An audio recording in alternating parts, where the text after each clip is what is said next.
दोस्तों, आज हम एक बहुत गहरे और आत्मिक विषय पर बात करने वाले हैं। मौत के बाद आत्मा के साथ क्या होता है, जीवन का उद्देश्य क्या है और हम अपने जीवन को किस दिशा में ले जा रहे हैं। यह कोई डराने वाली बात नहीं है, बल्कि समझने और अपने जीवन को सही दिशा देने की बात है। मैंने एक बार परमेश्वर के एक भक्त के बारे में पढ़ा, जो हिमालय के ऊंचे पहाड़ों में रहते थे। वे पूरी तरह परमेश्वर की भक्ति और प्रार्थना में जीवन बिताते थे।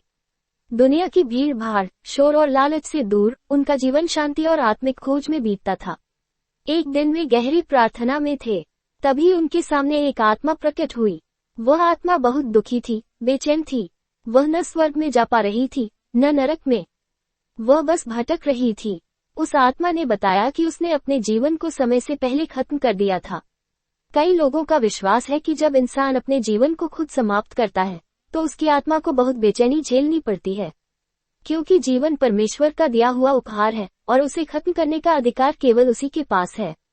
अब इस बात को समझना जरूरी है। यह मकसद किसी को डराना नहीं है, बल्कि यह समझना है कि जीवन कितना कीमती है। जब हम मुश्किलों में होते हैं, कभी कभी हमें लगता है सब खत्म हो गया, लेकिन सच यह है कि हर अंधेरी रात के बाद सुबह जरूर आती है। वह आत्मा पछता रही थी, बार बार कह रही थी, काश मैंने थोड़ा और इंतजार किया होता, काश मैंने उम्मीद नहीं छोड़ी होती। दोस्तों, यही जीवन का सबसे बड़ा सबक है, उम्मीद कभी मत छोड़ो। कई बार हम सोचते हैं कि हमारी समस्या सबसे बड़ी है, लेकिन जब समय गुजरता है, हम समझते हैं कि वही मुश्किल हमें मजबूत बनाने आई थी। इसी तरह गर्भपात या किसी निर्दोष जीवन को खत्म करने के विषय में भी कई लोग इसे बहुत गंभीर आध्यात्मिक विषय मानते हैं। मैंने एक ऐसी महिला की कहानी सुनी, जिसने कम उम्र में दबाव में आकर गर्भपात करा लिया। बाद में उसे बार बार एक बच्चे का सपना आता था, जो पूछता था, माँ, आपने मुझे क्यों आने नहीं दिया। जब उसने सच्चे दिल से पश्चाताप किया, प्रार्थना की और परमेश्वर से क्षमा मांगी, तब जाकर उसे शांति मिली। इससे एक बात समझ आती है, गलती हो जाए तो निराश मत होइए। पश्चाताप और सुधार का रास्ता हमेशा खुला रहता है। दुनिया में आज बहुत हिंसा है, अन्याय है, निर्दोष लोगों का खून बह रहा है। कभी युद्ध, कभी नफरत, कभी स्वार्थ, लेकिन परमेश्वर सब देखता है।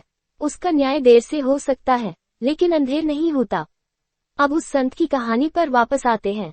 उस संत को उस भक्त की आत्मा पर बहुत दया आई। उन्होंने परमेश्वर से प्रार्थना की, प्रभु, आप दयालु हैं, कृपालु हैं। क्या इस आत्मा को एक और मौका नहीं मिल सकता। उनकी प्रार्थना इतनी सच्ची थी कि एक स्वर्गदूत प्रकट हुआ और कहा, परमेश्वर ने तुम्हारी प्रार्थना सुन ली है। संत और वह आत्मा स्वर्ग की ओर बढ़े। संत आगे बढ़ गए, लेकिन जैसे ही वह आत्मा स्वर्ग के प्रकाश के करीब पहुंची, वह टिक नहीं सकी। वह वापस गिर गई। किसी ने उसे धक्का नहीं दिया, कोई सजा नहीं दी गई, बस उसके अंदर का अंधकार प्रकाश सह नहीं सका। ये बहुत गहरी बात है दोस्तों।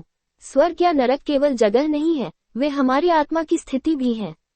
अगर दिल में शांति, प्रेम और प्रकाश है, हम शांति की ओर बढ़ते हैं। अगर दिल में नफरत, अहंकार और अंधकार है, हम बेचैनी की ओर बढ़ते हैं। फिर स्वर्गदूत ने संत को एक उदाहरण दिया। उन्होंने कहा, जब मिट्टी गीली होती है, कुम्हार उसे बार बार नया आकार दे सकता है, लेकिन जब वह सूख जाती है, कठोर हो जाती है, तब उसे बदलना मुश्किल हो जाता है। इसी तरह जब तक हम जीवित हैं, हम बदल सकते हैं।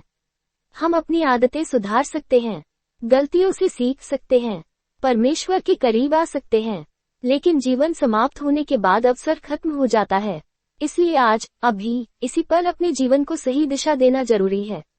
परमेश्वर न्याय है। जो लोग कभी सत्य नहीं सुन पाए, जिन्हें सही ज्ञान नहीं मिला, उनका न्याय अलग तरह से होता है, क्योंकि परमेश्वर निष्पक्ष है। अब सवाल है, हमारा लक्ष्य क्या होना चाहिए। हमारा लक्ष्य होना चाहिए अपने जीवन को शुद्ध करना। सबसे बड़ी बाधा क्या है? अहंकार। मैं सही हूँ, मैं बड़ा हूँ, मैं सब जानता हूँ। यही मैं इंसान को परमेश्वर से दूर करता है। एक संत ने बहुत सुंदर बात कही, पहले मैं पाप में था, तब मैं बहुत बड़ा था। जब मैंने परमेश्वर को जाना, तब मैं छोटा हो गया और परमेश्वर बड़ा हो गया। बाइबल में लिखा है, अब मैं नहीं, बल्कि मसीह मुझ में जीवित है। इसका मतलब है अपना अहंकार छोड़कर परमेश्वर को जीवन में जगह देना। दोस्तों, जब हम अपने जीवन को पीछे मुड़कर देखते हैं, तो समझ आता है, हम अकेले कुछ नहीं कर पाए। हर सफलता में परमेश्वर का हाथ होता है, हर मुश्किल में उसकी मदद होती है। मैंने कई लोगों की गवाही सुनी है, जब वे पहाड़ जैसी समस्याओं से गुजरे तब उन्हें लगा कोई अदृश्य शक्ति उन्हें संभाल रही है। कई बार दुर्घटना होते होते बच जाती है, कई बार बीमारी में अचानक सुधार हो जाता है, कई बार सही समय पर सही व्यक्ति मिल जाता है। ये सब सहयोग नहीं, अनुग्रह है। इसलिए घमंड करने की जगह धन्यवाद देना सीखिए। जब मैं खत्म होता है तभी शांति शुरू होती है। अहंकार हमेशा तुलना कराता है। वह कहता है, मैं उससे बेहतर हूँ, मैं उससे ज्यादा जानता हूँ, मैं उससे ज्यादा सफल हूँ।